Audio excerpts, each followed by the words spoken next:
गैर की हम दो सना में न कर जाना कहीं, गैर की हम दो सना में न उतर जाना कहीं। वाले अस्सलामुअलैकुम वरहमतुल्लाहि वबरकातुह। कोई इंसान जॉब करता हो और उसकी कंपनी में बहुत ज़्यादा काम होने की वजह से नाइट वगैरह भी लगाना पड़ता हो, तो जब नाइट लगा के आते हो यानी 11:30 बजे तक नाइट लगती हो,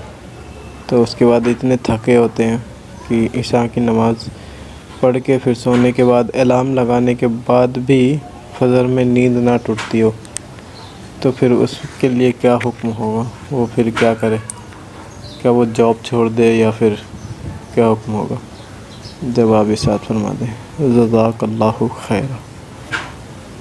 और दूसरा ये कि वो अलार्म लगाता हो, अलार्म की वजह से उसकी नींद एक पल के लिए टूट भी जाता हो, तो वो गफलत में इतना होता हो कि नींद की इसमें कि उसको पता ही नहीं चलता और वो अलार्म बंद करके सो जाता है। तो इसके लिए जवाब इरशाद फरमा दें, जज़ाकल्लाहु खैरा। देखें, कोई काम ऐसा करना कि जिसके अंदर बंदे को देर रात तक जगना पड़े और उसमें ये यकीन गालिब हो कि मैं ऐसी सूरत में नमाज फ़ज्र को कज़ा कर दूंगा,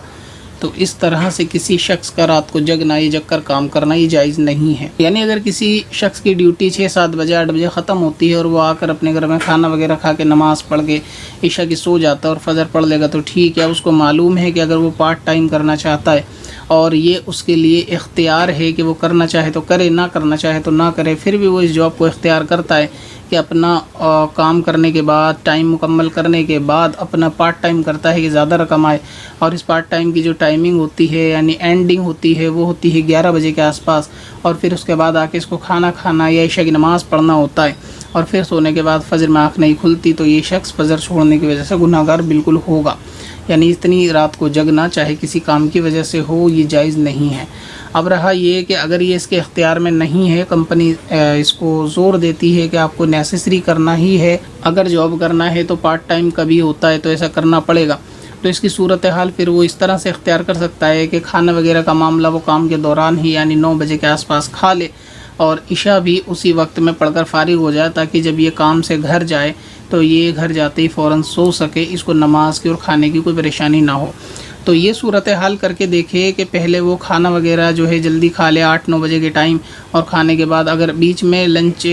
थोड़ा टाइम यानी मिलता होगा डिनर के लिए पार्ट टाइम वालों को भी रात में, तो जो वो टाइम उसके लिए मिलता है थोड़ा चाय वगैरह का या वक्फ़ा अगर हो 10-15 मिनट का, तो इसमें वो अपनी ईशा की नमाज़ और खाने से फ़ारिग अगर हो सकता है तो हो जाए, वरना कंपनी से बात बोल देगा अगर पार्ट टाइम करेगा तो ईशा वो बीच में नमाज़ पढ़ेगा। और इस तरह से अगर वो ईशा में नफिल छोड़ के फ़र्ज़, सुन्नत और वितर नमाज भी पढ़ लेगा तो काफ़ी है, और फिर खाना खा के नमाज़ पढ़ने के बाद काम पे से फ़ारिग होकर सोने के बाद अगर फ़जर में उठ सकता है तो इस तरह से पार्ट टाइम करता है। और अगर ऐसा मालूम हो कि ये सब मामला करने के बाद भी उसकी फ़जर कज़ा होती है तो फिर इस तरह से पार्ट टाइम का करना जायज़ नहीं है, सिर्फ ओरिजिनल काम करे जो उसकी टाइमिंग है उसके बाद ना करे। और अगर ये कंपनी के अंदर कंपलसरी है कि करना ही पड़ेगा रात को 11-12 बजे तक काम,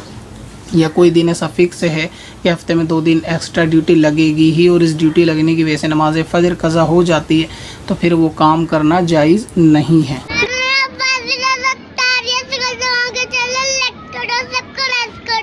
जाने सैयद हो सआदत है कोई खेल नहीं, जाने